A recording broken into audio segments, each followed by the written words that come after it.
Good morning. It is May 21st, 2024, and this is episode 174 of the Paul Green Comedy Podcast. Stand-up comedian and actor coming to you live on another travel edition. I am here in Las Vegas, Nevada. I drove out here yesterday for a fun little 10-minute showcase spot at this open mic called Manic Mondays, and I had come out here about 6 weeks ago and had done the open mic and had a really good time, and the producer of the open mic reached out and invited me back to do a 10-minute showcase spot, and it was really fun. It was a good challenge for me because the atmosphere, how do I put this delicately? The atmosphere was very different than the demographic that I have been performing for a lot, say, at my home club in Gilbert, whereas Gilbert is a lot of families, probably a little bit of a higher median age, an age probably around, I would assume the median age is probably 40, 50. We get a lot of, kind of elderly, I'm not trying to say it's like old, but like families and couples who are in their 40s or 50s. And don't get me wrong, sometimes we have some younger people in their 20s or so, but I would say that the median age is probably a little bit higher. And Gilbert's a wealthy town, and it's kind of that demographic. The demographic at the open mic last night could not have been more different. It was, first of all, it was at sort of a dive bar. I can't remember the name of it off the top of my head. And, I walk in and smoking is legal, which it's so weird to smell cigarette smoke inside a building. That is something I haven't experienced in years. But that's Vegas, you can smoke inside the casinos, you can smoke inside the bars. And it was definitely a much younger demographic, a lot of like 20s and maybe early 30s, and a more rough sort of goth. Like when I showed up, there were like 5 or 6 kind of younger looking kids outside smoking weed, wearing all black with lots of tattoos and dyed hair that's dyed green, and and that was a lot of who was inside the bar. And I go in, and it's a smaller venue, but the bar, the actual bar is just, every seat is full of people drinking with their backs towards where the stage will be. And they're watching TVs. There's like a hockey game on. And I know I said it was a lot of young people, but there was this table of one table. So, I mean, again, it's a smaller venue, but there's maybe like 5 or 6 sort of bar tables that, have like, can seat 3 people. There's like one booth or maybe 2 booths, a couple gambling machines, and then a bar that maybe could seat maybe 30. If every seat was full. And one of the booths had like 3 people who looked like they were in their 60s. It was a guy and 2 women who looked like they were retired bikers. They had those sort of sleeveless jean jacket vests, if you know what I'm talking about, or a jean vest type, outfits, and like leather and, lots of tattoos, piercings, And then in front of them was this table of two guys with like face tattoos and face piercings. And, that was sort of just to give you an idea of the demographic. And here I walk in, completely clean cut, showered. I'm wearing like a nice sort of blue t-shirt with nice designer jeans and white shoes. I just could not have felt more out of place than stepping into this bar. I'm not even a drinker.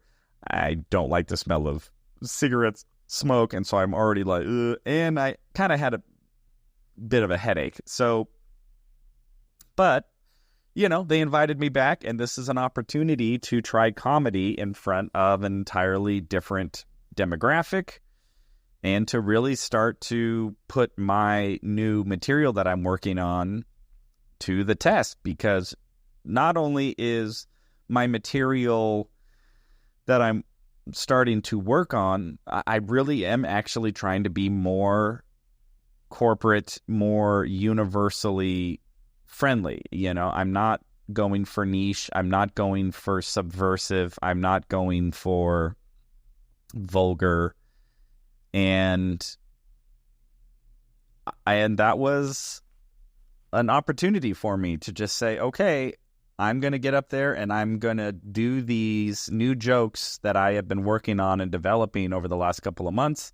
I had rehearsed just like sort of in my in my hotel before I went over there. I had rehearsed in the mirror, just good old fashioned doing my set in the mirror. I had done a couple rewrites. There's one bit that I have been really working a lot on trying to get it honed down. And then I have another bit that's overall working pretty well. So I was like, okay, I'm going to try both of these. I had 10 minutes. I'll go like the first bit is about 5 minutes, so I can try some of these rewrites to see if I can really pin down this material. And then I'll do 5 minutes of the bit that seems to be hitting better. But overall, it's, I'm not using any vulgarity. I'm not being subversive. I'm not being edgy. I'm just up there just stating my opinions and acting them out and just trying to build a set like that. And so to show up at this dive bar with, a demographic that is not necessarily who I would consider my demographic. And by the way, I'm not stating any judgment about who they are as people or anything like that. I'm just pointing out what I was observing. So I show up and I am second on the lineup. And the first comic who gets up is incredibly subversive and transgressive and very funny. I did laugh a lot at him. He has long brown hair, wearing all black. He kind of looks like a guitar player, like of a underground indie band. He kind of has that vibe. And he started his set talking about how bad he hates effing cops and F the cops. And this is a white dude, by the way. And I saw some cops across the street. We should run over there, and he's kind of doing that stuff. And by the way, I know the way that I'm saying it will make it sound like, well, why is that funny? He was funny. I'm not really able to do his set justice or deliver it or recap it in a manner that does it justice. But that's just how he sort of starts. And his whole set is very, critical social commentary, very biting, very transgressive. But he was being very honest. He's being very authentic and, for who he is and what he thinks and what he believes. And he was getting a ton of laughs, a lot of big laughs. And, So that's what I had to follow with my, significantly more milquetoast, PG rated, really trying to see how funny I can be with material that is, it's not really biting at all. I'm not going for that. And so it was my turn, and it was kind of interesting. Before I even went on stage, I was sort of in the back of the bar there, and just trying to put myself in the right headspace. And I've been cognizant of a fairly significant character flaw in my psyche, which stems from this insecurity of, needing audiences to like me, needing to be validated, never thinking I'm funny or funny enough. And I just, before I went into this situation to where, all right, I have to follow this guy who looks, again, I'm being judgy, looks like he belongs, in a bar, like these are his people, more like this is his demographic. He was incredibly funny, very rowdy, and it's a bar on a Monday night. And so, they want rowdy, they want loud, and they want transgressive. And then I'm the second guy. And I just thought about that. And I'm going, I'm just kind of done playing that card of being insecure and not knowing if I'm funny or funny enough or whatever. And I just went, it was a little arrogant, it was a little sort of like pre-game pump up, but I just was like, Paul, just walk up there like you're the funniest fucking person in the world. And just bring that energy. And you are not the guy who went before you. That's not who you are.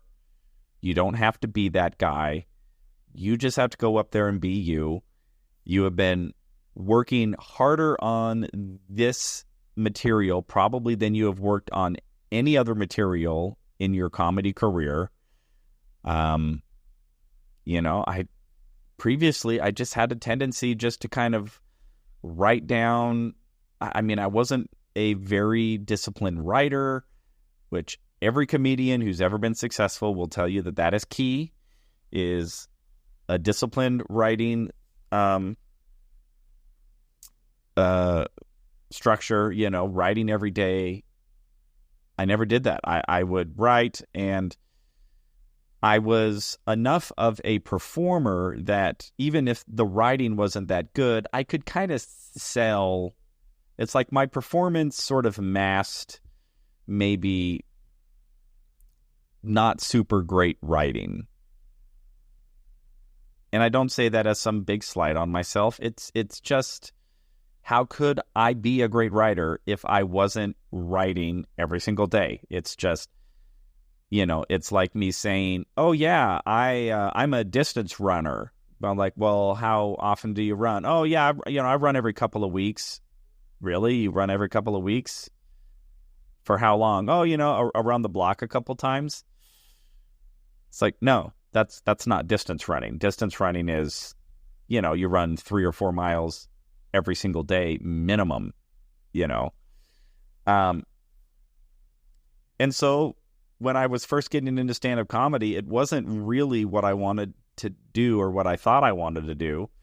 And it wasn't my first love. And so, I wasn't in that mindset of, well, if you're going to do this, you better break out the notepad every single day and be writing, and improving your writing and writing more jokes. And I would sort of write by way of inspiration. I would be like, okay, this thing happened, and something would happen that I would go, oh, I could write a comedy bit about that. And then I would sit down and I would write a comedy bit, and then whatever open mic or show I had coming up, I would try the bit, it would usually go well enough that I would go, yeah, okay, maybe I'd make a couple tweaks.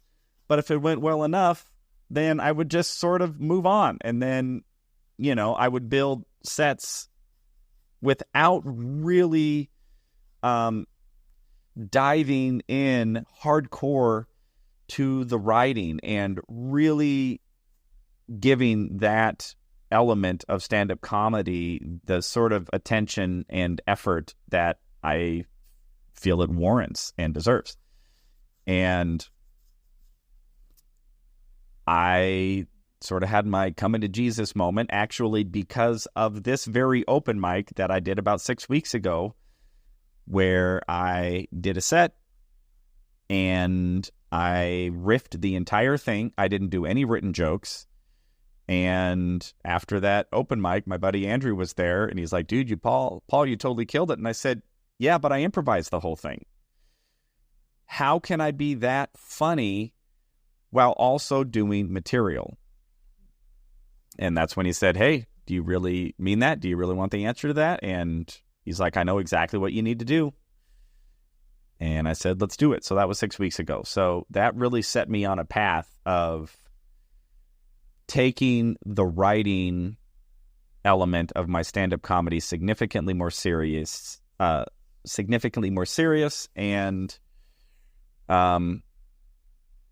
that's been the case. This, I've spent probably 6 weeks on writing about 10 minutes of material, and it's still not quite done yet. I don't quite feel I've got it all completely locked in, but it's getting close.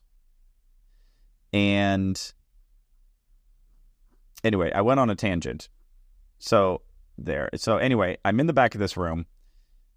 I'm thinking about all of that, and I'm putting myself in this mindset of, you're going to go up there and you are going to do the jokes that you have written down. You're not going to riff. You're not going to get nervous. You're not going to apologize for yourself. You're not going to do all the little games that I do that are really stemmed from insecurity that I do to try to stumble through my sets. And so they brought me up on stage. I did a little riffing right up front, but only about 30, 45 seconds. And it was really more just to get myself present in the room. And I had to address the fact that the guy who went before me, I had to address some of the things that he was talking about, because he was so opinionated, and he was so, he just kept talking about, going after the cops, and he hates the cops and all of that stuff. And so I just went up and just said, well, this is a very uncomfortable time to definitely look like a cop or something. I said something like that. And then everybody laughed. I'm just like, yeah, I definitely look like a cop. And I said something like, I do not share the hatred of cops that the previous comic shared. I've only had pretty much good experiences with cops, everybody. I describe cops as stern but fair. That's been my experience with cops. And they all they laughed at that, because they know that I'm coming at them with a little bit of a blind spot, but also just making it abundantly obvious that, as a straight white guy who looks, like who doesn't have face tattoos, that my life has probably has not involved a lot of interaction with law enforcement. So again, did that for about 30, 35 seconds. And then I just went right into my set. And then I just did all of my material. And again, it was a 10-minute set. And I had this bar laughing at me. I didn't feel quite like I was, it's not like they were uproariously laughing, but they were laughing. And I was getting lots of laughs, and I was looking around the room like kind of those older biker people. I saw them laughing. the guys in front of them with all the face tattoos, I saw them laughing. I saw some people around the bar who were, who weren't really paying attention at all anyway. I saw a couple of them sort of turn their heads, and I was getting some laughs from them. I was getting laughs from, the people who produced the open mic. And it felt pretty good overall. It felt really good.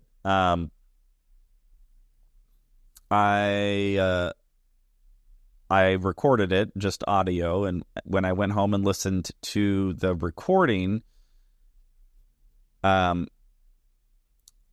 feel that maybe they were being a little gracious in terms of the laughs, because when I went back and listened to the recording, I heard some flaws that maybe I wasn't as aware of in the moment. But, just some opportunities to tighten it up a little bit more. And I just realized, that got a little rambly there without like a clear laugh line. I can like clean that up. Just that sort of stuff. But overall, very happy with how the set went. And it was a great opportunity to do stand-up in a different state, in front of an entirely different demographic, an entirely different circumstance. And to be able to step into that circumstance and to still be authentic and to be genuine with the material that I've been writing, which is the big difference between how I'm writing and approaching stand-up now to how I was approaching it even just 6 months ago, where I am now a lot less concerned about trying to be jokey joke or do misdirects or to, rely on wordplay or puns or any of that stuff. Not that wordplay or puns or any of that stuff is bad. To me, it's if your entire act, my how do I say this? My act needs to first come from a place of authenticity and honest opinions.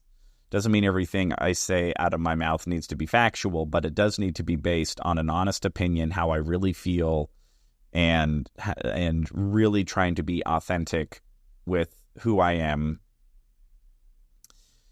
And I'll tell you, the more that I lean on that, just the more that I find that even if my jokes aren't the most funny, or even if, maybe the audience isn't necessarily following me or tracking me because I haven't quite honed in all of the material and all of the approaches, it's a very different energy and a very different connection with the crowd. It's almost like even if I'm not doing well, they're still totally with me because I'm being very authentic, and I'm not nervous, and I'm not insecure, and I'm not overly concerned about my ego. I really am just trying to express my true thoughts and my true opinions in a comedic way.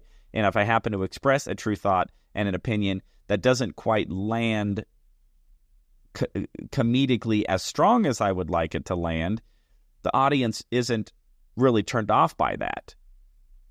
It's almost just kind of like they go, "Oh, okay, yeah, that wasn't that funny, but we bet you the next thing you're going to say is probably going to be funnier because we kind of trust you that you're going to give us something really funny." Whereas before, when I was, more focused on trying to find misdirects and trying to find creative, clever, joke structures and stuff like that, if I did a joke, especially if it's contingent upon a misdirect, and the audience doesn't laugh and it doesn't land, it's like, then the audience is actually completely turned off. And trust me, I have lost myself some audiences before, and it is not fun. And so yeah, it's very different. And part of it is a breath of fresh air to just be like, oh my gosh, I'm finally feeling like I'm getting in the right, like I'm finding my lane, and it's a lane that I feel like the more that I hone in and find where the boundaries are and where the lines are within that lane, this could actually start to be a lot more fun than maybe has been previously. So anyway, that is the update for today, May 21st, 2024, episode 174. Did I say May 21st? There was a lot of fours in there. May 21st, 2024, episode 174 of the Paul Green Comedy Podcast by a dreamer for all you dreamers out there. I hope your dreams are coming true. You're out there pursuing and hustling what is calling to you. You're having good experiences and finding the inspiration and drive to continue to pursue whatever it is that is in your heart. So I love you all so much. Thank you for listening, and I will talk to you tomorrow.